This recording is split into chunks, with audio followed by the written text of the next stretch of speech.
Grabe po mga katropa oh. Ngayon lang ako nakakita ng papaya na parang puno. Tingnan nyo kataba ng papaya. First time ko nakakita ng ganyang kalaking papaya. At ito na yata pinakamalaki na Chip. Dito po sa amin po yan. Ito na pinakamalaking puno ng papaya no. Mga ilang taon na po kaya itong papaya na to? Mga 4 years po so. Ang galing umakyat to. Kukuha tayo ng pang tinola. Ay.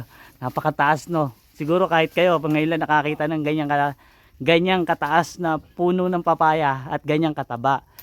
Kasi yung taba ng puno niya, hindi na po biro. Puno na talaga ng kahoy. Ganun po kalaki. At pag ito na hinog, hihingan ko sila ng pampunla. Yung pantanim. Okay na siguro yun. Pang ano lang palagay lang sa sardinas. Yan. Galing niya umakyat oh. Parang si Alvin lang no. Nga pala si Alvin ay pababalikin ko sa ating farm. Ito yung nakuha natin. Si Chip nga po pala, siya ang ano dito. Siya po ang leader ng mga kababayan natin dito sa Manibukyot po no. Ano po ba? Marshall no? Marshall Salazar po. Si Sir Marshall Salazar, siya po ang Chip dito. At yan, mayroon tayong papaya. Ito pag may palay na, ito na yung ginagamit namin para maging bigas na.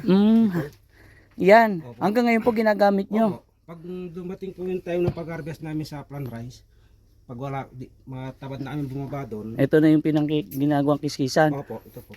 Ayan po yung makaluma na pang-kiskis ng palay natin. Ayan ang makalumang pang-kiskis ng palay. Ito po yung ginagamit namin. Ganyan. Pati paggawa na nilupak.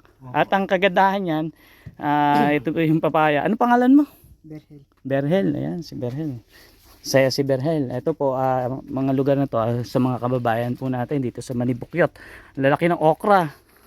Mga ano na to, no? Pang-harvest na. Opo, pang-harvest na. Ayun po mga katropa, kami pupunta na dun sa mga kasama namin. Hindi ko alam kung ito paluluto ko o iuwi ko. Palagay ko iuwi ko na lang po yung papaya no. Malalagyan ko ng sardinas. Ito po ang kanilang sitio Manibukyot. Manibukyot po. Meron na silang learning center dito. Yan, nakakatuwa, di ba? At tapos syempre meron silang maliit na basketball court. Ba't ang liit ng court no? Baba. Abot ko yata ng kamay. Baba, ang ganda. Tapos meron silang church. Di ba? Si Kuya Marshall, siya po yung leader. Ayun, kahit kayo ngayon lang po kayo nakakita ng papaya na ganun kalaki. Di ba? Nakaka-amaze. Yun talaga yung tunay na nakaka-amaze. Tapos nakakita pa tayo ng lusong. Alam niyo na may lusong. Basta taga-probinsya ka at lumaki ka sa probinsya, sigurado alam mo yung lusong. At alam mo kung gaano kasarap ang ginagawang pagkain ng lusong kasi marami siyang pwedeng gawin. Pwede siyang nilupak, pangkiskis ng palay, pinipig, at marami pang iba. Ayun po mga katropa, uwi na po ako at susunod at babalikan pa rin natin dito. Babalik pa rin tayo sa sitio nila. Buwan-buwan po yun.